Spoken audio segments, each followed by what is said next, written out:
اعوذ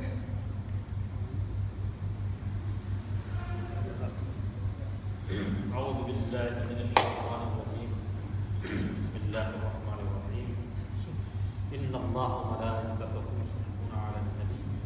یا ایھا الذین آمنوا صلوا علیہ وسلموا تسلیما اللهم صل علی سیدنا مولانا سیدنا مولانا محمد وعلى آلہ وصحبہ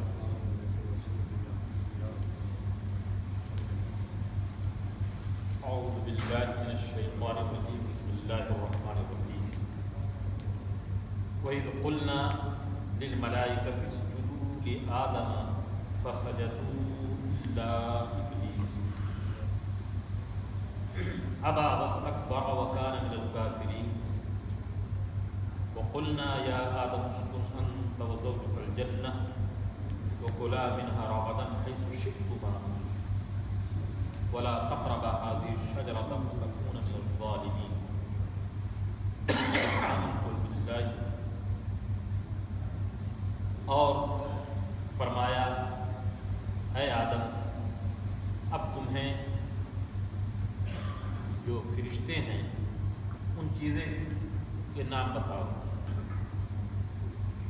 کہ ان چیزوں کا کیا نام ہے اللہ نے پیش کیا تو حضرت آدم علیہ السلام نے فرشتوں کو ان کے نام بتلا علم دے دیا اور علم کی فضیلت فرشتوں کے ثابت ہو گئی بتایا چلا کہ علم کے ذریعے آدمی کو فضیلت ملتی ہے زیور علم سے جو آراستہ ہوتا ہے اس کو فضیلت ملتی ہے فرشتے وہ کی نوری مخلوق ہے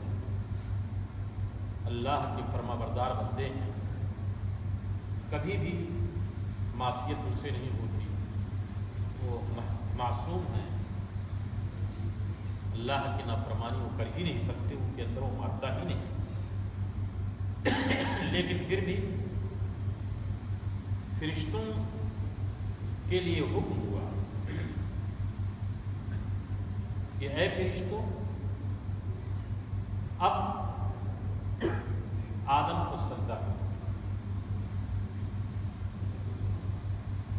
سجدہ نام ہے پیشانی کا زمین پہ ٹیکنا زمین پہ غایت تزلزل کے ساتھ پیشانی کو زمین پہ رکھنا یہ سجدہ ہے اگر جس کے سامنے سجدہ کر رہا ہے اس کو اپنا خدا معبود مانتا ہے تو یہ شرک اور اگر معبود نہیں مانتا ویسے ہی اپنی پیشانی کو زمین پہ رگڑ دیا تو یہ اشد حرام ہے شریعت مصطفی صلی اللہ علیہ وسلم اس سے پہلے انبیاء کرام کی شریعتوں میں سجدے داخل جائز خود صحابہ نے جب یہ دیکھا کہ ایک اونٹ آیا اور افسر کو ٹیک دیا اور اپنی فریاد بارگاہ رسالت باب صلی اللہ علیہ وسلم نے اس نے کیا میرا مالک ہے میں بوڑھا ہو گیا زیادہ سے زیادہ یہ میرے پیٹھ پہ بوجھ لاگتا ہے اور وقت پہ کھانا بھی نہیں دیتا مجھے تنگ کرتا ہے اونٹ کے مالک کو حضور نے بلایا اور فرمایا کہ تم انسان ہو کر کے اس اونٹ کے ساتھ بے زبان ہے یہ زیادتی کر رہے ہو تو حضور صلی اللہ علیہ وسلم چونکہ ہر ایک کی بولی جانتے ہیں سمجھتے ہیں سنتے ہیں اور ہر ایک مخلوق کے وہ نبی ہیں اور ہر مخلوق ان کو سوائے سرکش شیطان اور سرکش کافروں کے ہر کوئی جانتا ہے کہ وہ نبی ہے حضور نے خود فرمایا ارسلت الی الخلق کافہ میں تمام مخلوق کے لیے نبی اور رسول بنا کر کے بھیجا گیا وما ارسلناک الا رحمتا للعالمین، اللہ نے ان کو سارے عالم کے لیے، تو عالم میں چرند ہو، پرند ہو، چڑیا ہو،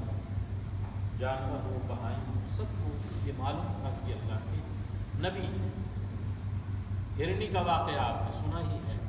چڑیاں بارگاہ مصطفیٰ میں فریاد کرتی ہیں کہ کچھ لوگوں نے میرے گھونسلے کو اجاڑ لیا، میرے بچے کو لے لیا، تو یہ سب کرتے تھے۔ تو یہ اونٹ آیا، جب اس نے سجدہ کیا تو صحابہ نے کہا یا رسول اللہ ہمارا دل چاہتا ہے کہ ادب کے ساتھ ہم سجدہ کریں، مجھے بھی منع کرنا ہے، سجدہ کسی کے لیے جائز نہیں، منع کر دیا۔ اور ایک حدیث پاک میں تو بار بار آپ نے سنا، یہ عورتوں سے مخاطب ہو کر کے ارشاد فرمایا گیا کہ اگر میری شریعت میں سجدے کی اجازت ہوتی تو میں عورتوں کو حکم دیتا کہ وہ اپنے شوہروں کے لیے سجدہ کریں۔ یہ ان کا ان کی فضیلت،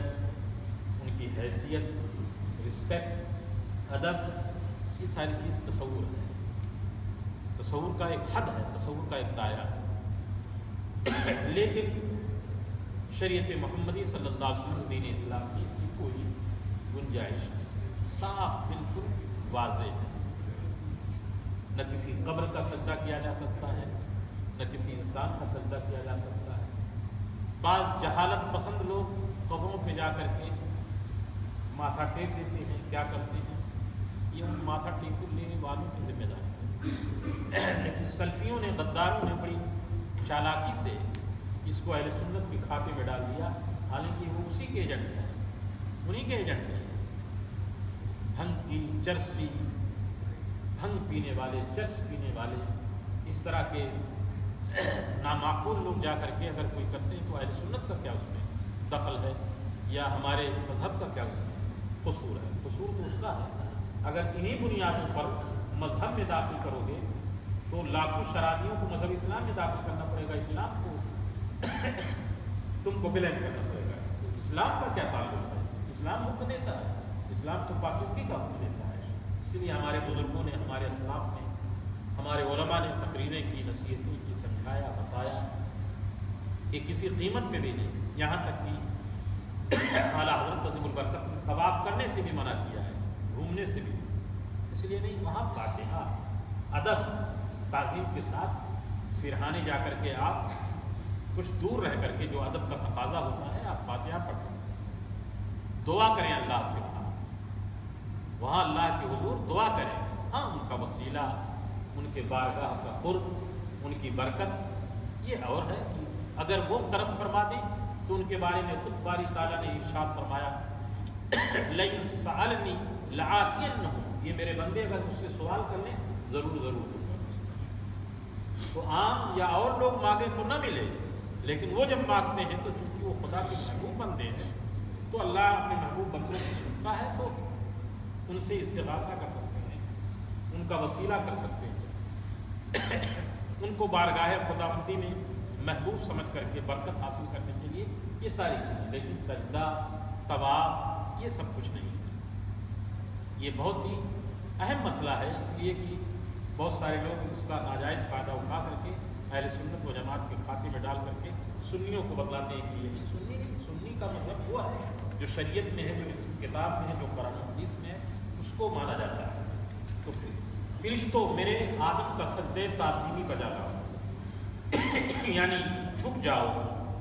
اور آدم کی نیابت و خلافت کو مان لو اور رخ آدم کی طرف رہے اور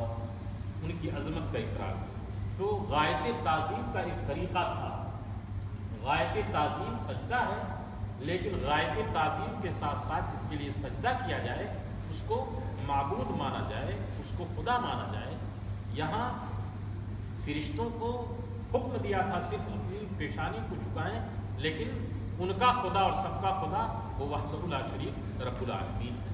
آدم علیہ السلام یہ خدا کے بندے، نبی اور پیغمبر ہیں،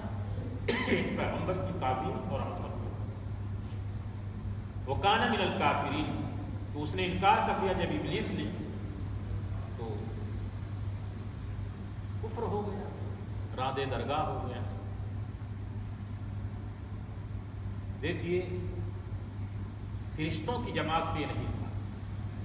فرشتہ نہیں تھا، اس لیے کہ فرشتوں کی پیدائش تو نور سے ہے، اور اس نے خود کہا تھا کہ اللہ تو نے مجھ کو آگ سے پیدا کیا اور آدم کو مٹی سے پیدا کیا، تو میں ان کی تعظیم کروں گا۔ فرشتوں کو اللہ نے نور سے پیدا کیا، اور ابلیس کی پیدائش کس سے تھی؟ آگ کی شرارے سے، آگ سے۔ تو شیطان پیدا ہوتے ہیں کس سے؟ آگ سے، شرارے سے۔ تو فرشتوں میں نہیں، لیکن قربت اتنی تھی، ساتھ رہتے رہتے ان کا معلم ہو گیا تھا، ٹیچر اور استاد ہو گیا تھا، سکھاتا تھا، پڑھاتا تھا، سردار ہو گیا تھا۔ لیکن سرداری ساری چھین لی گئی ایک عظمت پیغمبر، عظمت آدم کے انکار کرنے سے خالق کائنات نے ساری ریاضت و عبادت کو اس کے منہ پر مار دیا، اس کے منہ پہ ڈال دیا۔ ریاضتیں صرف کام نہیں آتی ہیں، ریاضت کے ساتھ ساتھ بندگی، تواضع، اللہ کے حکم اور اطاعت۔ یہاں پر ایک بات اور ہے کہ کوئی بھی بندہ اپنی عبادت کی بنیاد پہ جنت نہیں جائے گا، وہ اپنی نمازوں کو، اپنے روزوں کو، اپنے علم کو، اپنے فضل کو لے کر کے جائے کہ میں داخل ہو جاؤں گا، فضل مولا۔ یہ اور بات ہے کہ اللہ تعالیٰ جس کو جنت میں داخل کرے گا اس کو یہ توفیق دیتا ہے کہ نمازیوں کو توفیق ملتی ہے۔ تو ہمیشہ فضل الہی سے توفیق مانگنی رہنی چاہیے، یعنی جو جنتی ہوگا وہ نمازی ہوگا، اللہ تعالیٰ اس کو نماز کی توفیق دے گا۔ لیکن اگر کوئی نمازی اکڑ کر کے یہ کہے اے اللہ میں تو جنت ہی میں جاؤں گا، میں نے تو تیرے حکم پہ نماز پڑھی ہے، اکڑے گا، تو اللہ رب العزت کہ یہاں یہ کام نہیں آئے گا۔ کیونکہ بعض لوگوں کی جب گرفت ہوگی تو بعض لوگ یہی کہیں گے کہ ہم تو نماز پڑھتے رہے، ہم تو یہ کرتے رہے، تو ہماری نمازیں تو اللہ کی ایک نعمت کا بھی شکر ادا نہیں کر سکتے۔ ہمارے عبادات، ہمارے روزے تو اللہ تعالیٰ نے ہمیں آگ کی پتلی میں جو روشنی دی ہے اس روشنی کا بھی شکر ادا نہیں کر سکتے۔ اللہ نے ہمارے دل میں جو دل دیا ہے اور دل کی جو دھڑکن دی ہے اس دھڑکن کا بھی شکر ادا نہیں کر سکتے۔ اللہ نے ہمارے سر میں جو دماغ دیا ہے اور دماغ میں عقل کی قوت دی ہے اس قوت کا بھی شکر ادا نہیں کر سکتے۔ تو اپنی عبادت کو بارگاہ مولا میں اکڑ کر کے کوئی کہے گا تو اس کی بنیاد میں نہیں بلکہ فضل مولا سے، تو راندے درگاہ ہو گیا، وہ کان من الکافرین۔ رب اغفر ورحمۃ برحمتک یا ارحم الراحمین۔